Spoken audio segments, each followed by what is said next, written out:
हाय, नमस्कार.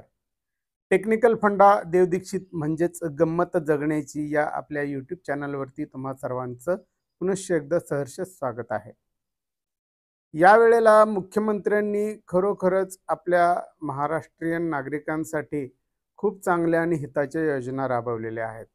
त्यापैकी एक योजना आखण्याजोगी असेल तर ती म्हणजे 75 वर्षावरील सर्व ज्येष्ठ नागरिकांना एस टीचा प्रवास त्यांनी मोफत केलेला आहे. त्याचप्रमाणे त्यांची दुसरी योजना म्हणजे राज्यातील तमाम महिला भगिनींना त्यांनी एस टी बसचं तिकीट हे 50% भरायचं आहे. आणि आता त्यांनी तिसरी आणखी एक महत्त्वपूर्ण योजना आणली आहे. या योजनेचं नाव आहे माझी लाडकी बहीण. आणि या योजनेअंतर्गत प्रत्येक महिलेच्या खात्यावरती जी महिला या योजनेमध्ये पात्र ठरेल त्या प्रत्येक लाभार्थी महिलेसाठी त्यांनी दरमहा 1,500 रुपये त्या महिलेच्या बँक खात्यावरती जमा केले जाणार आहे. एक अत्यंत चांगली आणि खूप सुंदर अशी ही योजना आहे. आणि या योजनेचा महाराष्ट्र राज्यातील सर्वच महिलांनी अत्यंत चांगल्या पद्धतीनं लाभ घ्यायचा आहे. जास्तीत जास्त महिलांनी याचा फायदा घ्यायचा आहे. आता या योजनेमध्ये ज्या काही अडचणीच्या अटी होत्या किंवा ज्या काही त्रासदायक अटी होत्या त्या अटी देखील महाराष्ट्र शासनानं शिथिल केल्या आहेत, काही अटी काढून टाकलेल्या आहेत.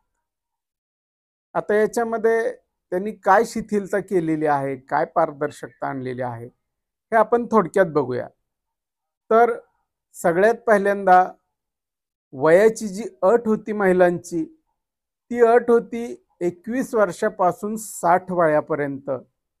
पण तीच अट आता त्यांनी 21 वयापासून 65 वयापर्यंत केलेली आहे. म्हणजेच प्रत्येक महिलेला 5 वर्षाची मुदत वाढवून दिलेली आहे, जेणेकरून 60 ते 65 वयादरम्यानच्या महिला भगिनींना सुद्धा या योजनेचा खूप चांगल्या प्रकारे लाभ घेता येऊ शकणार आहे. तसंच त्यांची दुसरी एक महत्त्वाची अट होती ती म्हणजे जर त्या महिलेच्या कुटुंबामध्ये अथवा त्या महिलेकडे 5 एकर जमीन असेल तर तिला ह्या योजनेचा लाभ घेता येणार नव्हता. तर ती त्रासदायक अट सुद्धा आता शासनानं रद्द केलेली आहे. म्हणजे ती अटच काढून टाकलेली आहे. आता तुमच्याकडे किती जमीन असेल तरी सुद्धा तुम्हाला या गोष्टीचा लाभ घेता येऊ शकेल.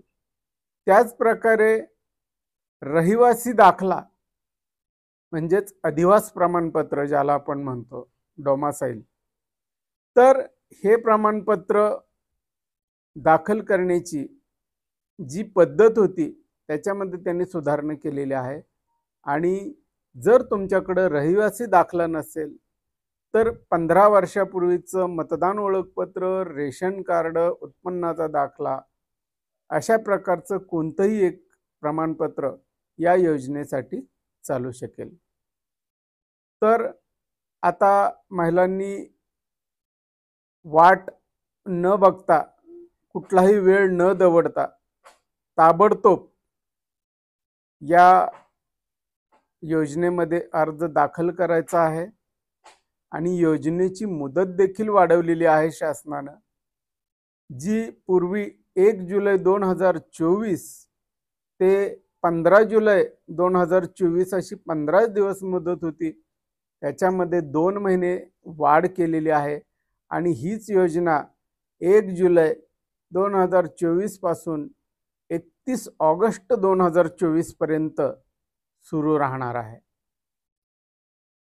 याच्यामध्ये जर का कोणाचा काही डेटा राहिलेला असेल किंवा काही फिलअप करायचं राहिलेलं असेल तरी देखील त्या महिलेला या योजनेतून बाद केलं जाणार नाही. तर तिचाही डेटाबेस नंतर संकलित केला जाणार आहे आणि त्या महिलेलाही या गोष्टीचा लाभ दिला जाणार आहे. आता बघा, सर्वांनाच कुतूहल आहे की पैसे कधी मिळणार. तर जुलै महिन्यापासून म्हणजे याच महिन्यापासून तुमचे पैसे ग्राह्य धरले जाणार आहेत। आणि समजा या महिन्यात तुम्हाला पैसे नाही मिळाले तर ऑगस्टमध्ये जुलै आणि ऑगस्ट असे दोन्ही महिन्याचे पैसे तुम्हाला दिले जाणार आहेत। तर तुमच्यासाठी ज्या काही त्रासदायक अटी होत्या त्या एकतर काढून टाकलेल्या आहेत किंवा शिथिल केलेल्या आहेत। तेव्हा सर्व महिलांचा माझी लाडकी बहीण या योजनेमध्ये अर्ज भरण्याचा रास्ता मोकळा झालेला आहे।